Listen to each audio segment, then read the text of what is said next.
최영도 기자님 간증이 보기에는 간단해 보여도요, 이게 만만치 않은 영적 전쟁입니다. 3개월 전에 갑자기 사고를 당해서 오른쪽 어깨가 탈골이 되고, 탈골이 됨으로 인해서 남자 양육반 순종을 한 번도 안 빠지고 참석할 수, 한 번도 안 빠진 게 중요한 것이 아니라 올인해서 함께 하나님의 나라와 질서에 대해서 배우는 시간이었고, 끝나고 가면 좋은 일이 있으려니 했는데 불사 뚜껑 열어보니까 또 그런 좋지 않은 사건들이 있었는데, 한 번 더 우리 반복해 볼게요. 은혜란 변하지 않는 환경으로 인하여 누가 변하는 것이다? 내가 변하는 거예요.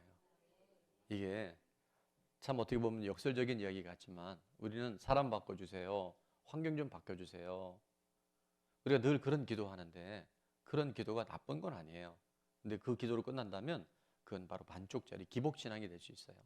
근데 하나님 원하시는 것은 그 사람과 환경과 관계없이 내가 하나님의 뜻이 무엇인지, 내가 내 죄를 보기 시작하고 내 안에 아직도 연단되지 않은 그런 부분들을 새롭게 내 자신을 다듬어 나갈 때, 하나님은 사람을 아무리 바꿔줘도요, 자, 남편이 잘해주면 자식이 속썩일 가능성도 있고, 가정의 문제가 해결되면 직장에 또 다른 문제가 생길 수 있는 것이 우리 인생이라면, 내가 하나님의 사람으로 변화되기만 하면요, 사실은 환경도 사람도 하나님께서 역사하셔요. 그래서 이게 믿음의 길입니다. 그래서 2024년 이 4월에 우리가 정말 하나님 앞에 딱 구할 것은 뭐냐면, 한번 하나님, 내 죄를 보게 하셔서. 내 죄가 보여진 사람은요, 다른 사람의 허물이 잘 안 보여요. 오히려 최영도 집사님 오늘 간증이 있겠지만, 근무가 줄어들므로 인해서 급여도 줄어들 수 있는데, 그 시간에 뭘 한다? 기도한다는 거예요. 이게 대박인 거죠. 여러분, 이 말이 안 되는 상황에 말되는 하나님의 진리를 여러분 믿어집니까? 이게 믿어져야 돼요. 이게 믿어지면 그때부터 이미 우리는 싸워서 이기는 게 아니에요. 이겨놓고 싸우는 거예요. 이게 여러분에게 어떤 의미인지를 잘 깨달을 수 있기를 주님의 이름으로 축원합니다. 내가 바뀌면, 어제도 이제 우리 그런 얘기를 2번이나 나눴는데, 14K는 단검질을 몇 번 했다? 14번. 뜨거운 풀물에 단검질 할 때마다 매우 그 금속이라는 입장에서는 고통스럽겠죠?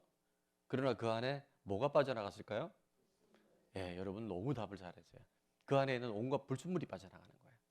그러면 18번 단검질하면 그 단검질을 통해서 18K가 되고, 그 안에 있던 불순물이 또 빠져나가요. 그러면 순금은 몇 K예요? 24K. 그래서 뭐라고 표기되어 있죠? 99점? 네, 9가 원래 굉장히 가는 건데 99.9%라고 되어 있어요. 그거는 뭐가 하나도 없는 거다? 불순물이 없는 거예요. 그래서 그 금의 가치를 갖는 건데, 불순물이 없다는 것은 단순히 24K 금값이 많이 나간다, 이런 의미보다 더 중요한 게 있어요. 열 전도율이요 100%가 되는 거예요. 그러니까 이 전기가 지금 들어와 있는데, 이 전기가 여기 있기까지 얼마나 많은 과정을 거치는지 아십니까, 여러분? 열 전도율이 100%라고 하는 것은 하나님이 우리에게 말씀을 주시고, 오늘도 말씀을 주시거든요. 간증을 통해서, 찬양을 통해서 우리가 단순한 메시지 안에도요, 이 공동체 안에서 하나님 우리에게 말씀해 주셔요. 기록된 말씀이 원칙이고, 선포된 말씀, 내가 큐티한 말씀, 다른 지체를 통해 주시는 말씀들이 내 안에 하나님의 뜻이 무엇인지 담겨져요. 근데 뭐가 있으면 아니, 불순물이 있으면요, 이게 그 안에서 굴절이 일어나고 왜곡이 일어나요. 그래서 하나님 분명히 말씀하셨어요. 이거는 물이다라고 말씀하셨는데, 이게 꼭 물일까? 이게 꼭 물만 될까? 이렇게 자기 생각에 왜곡이 들어가는 거예요. 그러니까 하나님은 분명히 이스라엘 백성을 향해서 가데스 바냐의 그 땅을 올라가라, 내가 너에게 붙였다. 그럼 올라가면 되잖아요. 근데 그들이 중간에 뭘 들으겠습니까? 세상 말로 잔머리가 나온 거예요. 그래서 모세더러 우리가 그 땅을 가기 전에 우리는 한 번도 전쟁을 안 해본, 그냥 430년 동안 노예로 있었기 때문에 우리가 그 땅을 한번 정탐해 보는 게 어떻겠습니까? 라고 이야기를 해요. 근데 하나님은 원래 그걸 원하지 않으셨어요. 내가 이 전쟁에 너희 힘이 아니라 내가 도와줄 거다. 내가 천군 천사들을 붙여줄 거고, 곳곳에 전쟁에 보면 우박을 하나님 내리시기도 하고요. 그들 안에 자중질환이 일어날 수 있게끔 하나님 하실 수 있는 분인데, 그들이 그런 제안을 하니 하나님이 때로는 우리 자녀들을 키우면서 그 아이 하는 게 합당하지 않아도 막대 쓰고 조르면 마지못해서 들어주는 경우가 있죠. 그래서 허락을 했어요. 그래서 12명의 정탐꾼이 그 땅을 보고 왔는데, 자, 10명의 정탐꾼은 뭐라고 얘기합니까? 정확하게 하나님 말씀하신 그 땅이 맞다고 얘기를 해요. 근데 거기에 희석이 들어가요. 왜곡이 들어가요. 뭐라고 얘기하냐면, 우리가 본 그 땅은 네피림, 아낙자손 큰 거인들의 땅이 맞고, 포도송이 하나가 우리 몸만큼이나 집만큼이나 큰 게 맞습니다. 자, 근데 여기에 뭐가 들어가냐면, 그러나 그들이 보기에 우리는, 거인 같은 그들이 보기에 우리는 뭐와 같았을 것이다? 메뚜기 같았을 것이다. 그래서 마지막에 또 이게 우리가 보기에도 그러합니다. 이게 사람이 보기에, 남들이 보기에, 내 생각에. 이래서 하나님의 뜻이 이루어지지 않는 거예요. 하나님 지금 다 하실 수 있다니까요. 여러분 그게 믿어지죠? 근데 여러분 안에 이 99.9% 24K의 순금이 단련이 되지 연단되지 않으면, 이 불순물이 빠져나가지 않으면 아무리 하나님의 말씀이 전달이 돼도요, 결국 우리 삶은 자기 하고 싶은 대로 해요. 내 생각대로 해요. 그리고 안 되면 조상탄, 하나님 탓. 기도했는데, 여러분 그 기도 갖고 아까 얘기했잖아요. 환경이 아무리 바뀌어도 내가 안 바뀌면요, 그거는 또 다른 문제 속에 우리가 또 거기에 걸려들어요. 하나님 우리가 원하시는 건 뭐냐면요, 24K가 되는 거예요. 순금이 되는 거예요. 그런 것 때 하나님 말씀을 우리 주어졌을 때, 하나님의 능력이 말씀이고요, 하나님의 생명이 말씀인데, 내가 말씀을 왜곡하지 않고 베드로처럼 내가 밤새도록 고기 잡아봤지만 한 마리 못 잡았습니다. 그런데 뭐에 의지해서? 말씀에 의지해서, 성령님의 감동에 따라서 제가 한번 세상 말로 미친 척하고 한번 해볼게요. 근데 그때 미치는 일이 일어나는 거예요. 따라합니다. 미쳐야 미칩니다. 하나님 말씀에 미치세요. 내 생각 속지 말고, 안 된다고 말하지 말고, 해봤다고 말하지 말고, 오늘 하나님 말씀하시면 한번 해볼게요. 그물을 깊은 곳에 한번 던져보겠습니다. 그때 그가 그물이 찢을 만큼 많은 물고기 낚은 게 중요한 것이 아니라, 그때 예수님이 누군지를 알아봐요. 라피오 했던 그가 아도나이, 나의 주여라고 얘기해요. 교회를 아무리 오래 다니고 저처럼 많은 설교를 해도 내 안에 단련되지 않으면, 내 안에 여러 사건과 사고를 통해서 단검질되지 않으면요, 여전히 자기 색깔이 나와요. 그런데 그런 과정들 속에서 하나님이 우리를 그 단검질을 통해서, 연단을 통해서 우리가 변화되는 걸 봐요. 하나님이 세워진 질서에 의해서 담임 목사가, 또 우리 교육자들이, 또 우리 셀 리더가 권면해 줄 때가 있어요. 있죠. 근데 제가 보니까 때로는 내키지 않고 이해되지 않아도 그 주의 종과 상위 리더들이 한 권면을 다른 사람들은요, 제가 봐도 저게 저렇게 해서 꼭 될까 싶은데요, 누가 책임진지 아세요? 하나님이 책임지셔요. 제가 나빠지는 걸 못 봤어요.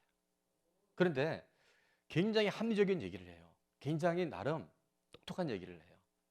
근데 그래서, 그렇지만 제 생각은 이래요. 전에 누가 그렇게 한 거 봤는데 그래서 힘들어졌거든요.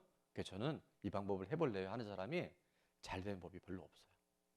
안 됐다라기엔 좀 그렇지만, 그래서 이 공동체가 너무 중요한 걸 봐요. 그래서 여러분 안에 이 만남을 통해서 하나님이, 저 사람은 좀 안 만났으면 좋겠다 하는 분이 내 셀 안에 있고, 내가 사역하고 봉사하는 팀 안에 있으면 여러분은 감사원금을 내셔야 돼요. 하나님이 나를 이제 14K에서 15K, 16K로 인정하시는구나. 우리 조인환 집사님 지금 언니로 인해서 많은 지금 힘든 시간을 보내고 있는데, 어제도 제가 말씀드렸잖아요. 이 자체는 정말 근심할 일이고 마음 아파할 일이고 또 염려할 일인 건 맞아요. 그런데 염려와 근심의 반대말은 믿음이거든요. 여러분, 내 안에 염려가 들어온다는 건 아직 내가 믿음이 없다는 거예요. 그러면 이 염려가 왔을 때 하나님 제게 믿음을 더하여 주세요. 우리 가정 안에 하나님이 일하고 계시고 하나님 책임진다는 믿음을 더해 주세요 하고 한다면, 믿음이 생긴다면 염려는 얼마든지 이길 수 있어요. 우리 인생에 두 가지 인생이 있습니다. 신앙생활도 똑같은데 적자 인생이 있고 흑자 인생이 있어요. 수입보다 지출이 맞으면 어떻게 돼요? 적자가 납니다. 맞아요, 안 맞아요? 제가 어려운 얘기하는 거 아닙니다. 갑자기 여러분 얼굴이 수입 뭐고 지출이 막 이런 얼굴이에요. 그러니까 버는 것보다 쓰는 게 많으면 적자인 거예요. 오케이? 네. 그러면 흑자 인생은 어렵지 않아요. 수입보다 아니지. 지출보다 수입이 많으면 그건 흑자인 거예요. 여러분, 염려거리가 아무리 있고 내 인생을 짓누르는 큰 근심거리가 있어도 하나님이 커 보이면, 믿음이 크면 우리는 흑자 믿음이 되는 거예요. 우리 지체 안에 어려움이 있고 내가 마음 상할 일이 있는 건 결코 좋은 일은 아니지만, 그걸 통해서 내가 하나님을 더 가까이 모실 수 있다면, 그래서 내가 하나님을 인격적으로 만날 수 있다고 한다면요, 그건 나쁜 게 아니에요. 그래서 염려거리가 오면 여러분, 하나님 제가 믿음이 없다고 하는 하나의 사인이네요. 이걸 뚫고 나가버리면 하나님 내게 엄청난 믿음을 주시겠군요. 더 큰 믿음을 주시겠군요. 그래서 우리가요, 그 분명히 시험과 염려와 근심을 그 현상대로 놔두지 않고 오히려 하나님께로, 하나님이 역사하실 수 있도록 믿음의 분량을 키울 수 있는 기회가 되는 줄 믿습니다. 이게 말이 쉬운데 막상 싸워보면 만만치 않아요. 근데 그때마다 성령님이 도와주세요. 오늘 부활하신 예수님의 소문을 들었던 12제자가 이제 무릎 꽁꽁 걸어 잠궈놓고 지금 숨어 있어요. 왜냐하면 첫 번째, 유대인들이 그들을 죽이려고 했기 때문에. 예수를 따랐던 모든 추종자들을 죽이려고 하는 지금 유대인들의 아주 무서운 그런 지금 공격이 있기 때문에 그들이 두려워서 문을 닫고 있었고, 또 하나는 오늘 큐티하신 분들 알겠지만 그들 안에 뭐가 있었을까요? 죄책감이 있었어요. 예수님을 그렇게 방치했다고 하는, 팔아버렸다고 하는. 그래서 그들 안에 유다와 같지는 않았지만 얼마나 죄송한 마음인지. 근데 예수님 부활하셨다고 하니까 그들이 밖에 나가지 못했어요. 근데 그날 그 시에 부활하신 예수님이 꽁꽁 잠긴, 어디에 들어오시는지 아무도 몰라요. 어떻게 이게 예수님 부활하신 몸으로 들어온 거예요. 그들이 더 놀랐겠죠. 안 그래도 지금 죄송해 죽겠고 누가 들어올까 봐 지금 막 가슴이, 심장이 붙다 떠들었다 하는데 거기 예수님이 하셨는데, 예수님이 옛날 모습이 아니라 부활하신 몸이기 때문에요, 똑같은 모습이 안 했던 거예요. 그때 예수님이 하신 말씀이 첫 번째 뭐냐면, 한번 따라합니다. 평강이 있으라. 평강이 있으라. 그래서 샬롬 하는 게 바로 평강을 얘기하는 거예요. 그래서 우리가 부활하신 예수님한테 첫 번째 우리에게 주신 선물은 뭐냐면요, 그렇게 혼란스럽고 두려움 속에 있어도 우리 마음 안에 평안이 와요. 그리고 그들에게 두 번의 평강이 있을지어다 말씀하시고 하신 말씀이 오늘 말씀의 제목이에요. 따라합니다. 성령을 받아라. 자, 이 땅에 예수님이 오신 이유는 엄밀히 말하면 우리의 죄 문제를 해결해 오셨어요. 그래서 십자가를 지셨고, 그 죄의 끝은 죽음인데 죽음의 권세를 끝내는 것이 바로 어제 부활이었던 거예요. 그런데 그때도 말씀드렸지만 예수님이 이 땅에 계시는 동안에는 지금 12제자에게밖에 못 나타나셔요. 부활하심에도 불구하고 부활하신 그 몸으로는 다른 곳에 가시기가 제한될 수 있었다는 거예요. 그래서 예수님이 약속하신 대로 승천하시고, 사도행전 1장에 보면 누가를 통해서 이제 예수님이 또 다른 보혜사로 오실 것을 약속해 주셨고, 그 보혜사가 임하시면 우리를 홀로 두지 아니하시고 우리 모든 사람을 만나 주신다고 약속을 해 주셨는데, 그것이 뭐냐면 또 다른 보혜사를 너에게 보내주시다. 원 보혜사는 예수님이세요. 근데 예수님은 시간과 공간에 제한이 있으셨기 때문에 부활하신 예수님이 벽을 뚫고 들어오시긴 하셨지만 동시다발적으로 만나실 수 없고, 그것이 하나님 세운 질서와는 맞지 않기 때문에 부활하시고, 자, 사도행전 1장 10, 오늘 4절이든가에 제가 원고에 보면 이렇게 말씀해 주셨는데, 예루살렘을 떠나지 말고, 4절이네, 4절. 사도행전 1장 4절에 보니까 사도와 함께 모이사 그들에게 분부하여 이르시되 예루살렘을 떠나지 말고 내게서 들은 바 아버지께서 약속하신 것을 기다리라 말씀하세요. 자, 우리가 성령을 받으려면요, 떠나면 안 됩니다. 그래서 우리가 이 기다림이 매우 중요해요. 첫째, 우리가 성령을 받으려면요, 약속하신 것을 기다려야 돼요. 그러니까 자리를 뜨면 안 돼요. 기도할 때 성령 충만함이 있고요. 정말 우리가 염려할 일이 있을 때 염려를 극복할 수 있는 비결은 믿음인데요. 그 믿음의 쌓이는 평안으로 옵니다. 아무것도 염려하지 말고 오직 모든 일이 기도와 간구로 너희 구할 것을 감사함으로 하나님께 아뢰라. 그리하면 모든 지혜에 뛰어난 하나님의 평강이 너희 마음과 생각을 지키시리라. 그러면 기도할 때 내 안에 되게 힘든 문제였는데도요, 우리 조인한 간사님은 기도 계속하다가 약속하신 것을 임할 때까지 떠나지 말고 기다리라는 것은 내 안에 평강이 오는 거예요. 그래서 우리는 문제 해결이 아니라 성령님이 내 안에 충만해서 평강이 오잖아요. 문제는 이미 해결된 거예요. 환경을 만지시든지 내 삶의 변화를 통해서 하나님이 그 일들을 통과할 수 있는 은혜를 주셔요. 문제를 해결하지 말고 성령의 충만을 받으십시오. 오케이? 자, 또 하나 성령 받으려면 뭐 해야 되냐면 사모하는 마음이 있어야 돼요. 오늘 첫 번째입니다. 갈급한 마음이 있어야 돼요. 시편 107편 9절에 보니까 그가 사모하는 영혼에게 만족을 주시고 줄인 영혼에게 뭘 주셔요? 좋은 것을 주셔요. 이 좋은 것이 뭐냐면 바로 누가복음 11장 13절에 마태복음에 나오고 누가복음에 나오는 이걸 평행구절이라 말하는데, 자, 누가복음 11장 13절 다 같이 시작. 너희가 악할지라도 좋은 것을 자식에게 줄 줄 알거든 하물며 너희 하늘 아버지께서 구하는 자에게 성령을 주시지 않겠느냐 하시니라. 아멘. 그래서 약속한 것이 임할 수 있도록 위해서 우리가 간절한 마음으로 사모한 마음으로 기도할 때 성령님이 역사하셔요. 그래서 오늘 밤에 많은 사건이 있고 여전히 부활하신 예수님 만났지만 그들 삶에는 아직 뚫고 나가야 할 그런 과정들이 많이 있지만 오직 성령이 임하심으로 인해서 우리에게 권능을 부어주시고 그 권능을 통해서 결국 증인의 삶을 살아갈 수 있는, 오늘 4월 기상오기 첫날 오신 여러분들 안에 다 기도 제목들이 있을 거예요. 그래서 이 간증문은 사실 어떻게 본다면요, 기도 제목, 다른 말로 하면 염려, 근심, 걱정거리를 주님 앞에 맡겨드렸을 때 하나님이 환경을 바꿔주시든지 그 사람을 변화시켜 주든지, 아니면 내게 오늘 최영덕 지사님의 간증이 참 역대급인 것은 환경은 열악해지고 나빠졌는데 내가 오히려 기도의 시간을 확보함으로 인해서 내가 하나님의 사람으로 변화되고 준비되면요, 다 따라온다니까요. 평생 연봉 받는 게 아니라 연봉 줘가면서 일할 수 있는 사람, 개봉박도, 이게 하나님이 하시는 일들이에요. 근데 우리는 쪼잔하게 거기에 매여가지고 사람 때문에 힘들고 뭐 때문에 안 되고, 이게 아니라 오늘 밤 성령이 임하시면 권능을 받고 증인의 삶을 살아갑니다.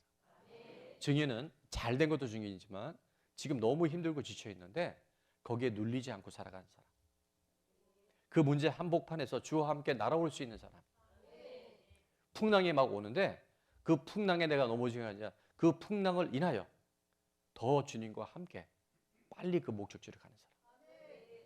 정말입니다. 제가 많은 사람들 보니까요, 문제 없는 인생이 없잖아요. 별 인생 없습니다. 근데 그때 자꾸 환경이나 사람 보지 말고요, 하나님 앞에서 내 모습을 보고 내가 믿음 안에 서 있는가를 보고, 그래서 성령의 충만함을 입는 사람들은요, 그게 다 간증거리더라고요. 지나보니 그게 다 간증거리예요.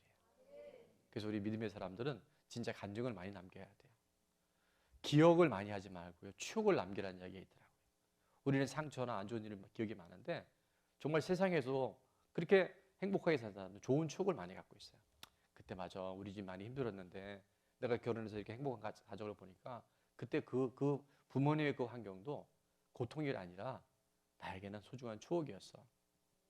그 전하는 힘, 그것이 바로 성령님께서 이 시간 오늘 여기서 우리에게 일하시고 행하시는 표적이 될 줄로 믿습니다. 자, 적용 질문입니다. 내가 간절히 기도해야 할 기도 제목은 무엇입니까? 원래는 제가 이 말씀까지 전해야 되는데 예수님께서 너희가 부활하신 다음에 뭐라고 말씀하시냐면 이 말씀을 읽는 게 좋겠네요. 자, 23절에 보면 22절, 23절에 보면 이 말씀을 하시고 그들을 향하여 숨을 내쉬며 이르시되 성령을 받으라라고 말씀하셨잖아요. 그리고 23절에 뭐라고 말씀하지 있습니다. 시작. 너희가 누구의 죄든지 사하면 사하여 줄 것이요 누구의 죄든지 그대로 두면 그대로 있으리라 하시니라. 아멘. 얼마나 평강이 중요했고 성령 받는 거 중요했는지 말씀드렸어요. 근데 또 하나는 뭐냐면 이 관계를 말씀하는 거예요. 우리가 기도하면서 사람하고 막혀 있잖아요. 그러면 하나님의 응답이 더디되거나 제한될 수 있어요. 오늘 기상오기 4월 달에 하나님 그 사람이 어쨌든 간에 내가 주님의 말씀에 따라서 내가 먼저 풀겠습니다.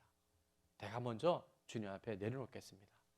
그럴 때요 강력한 성령님의 역사가 있어요. 세 번째 질문이 이겁니다. 내가 오늘 화해하고 회복해야 할 사람은 누구이며 어떻게 실천하겠습니까? 자, 오늘 적용 질문 어렵지 않습니다. 그래서 여러분 기도 시간을 늘리세요. 기도의 분량만큼 성령 충만함이 있다는 걸 제가 말씀드립니다. 우리가 사랑하는 사람 만나도 데이트하게 되면요 시간이 짧아요. 귀 있는 자는 들을지어다.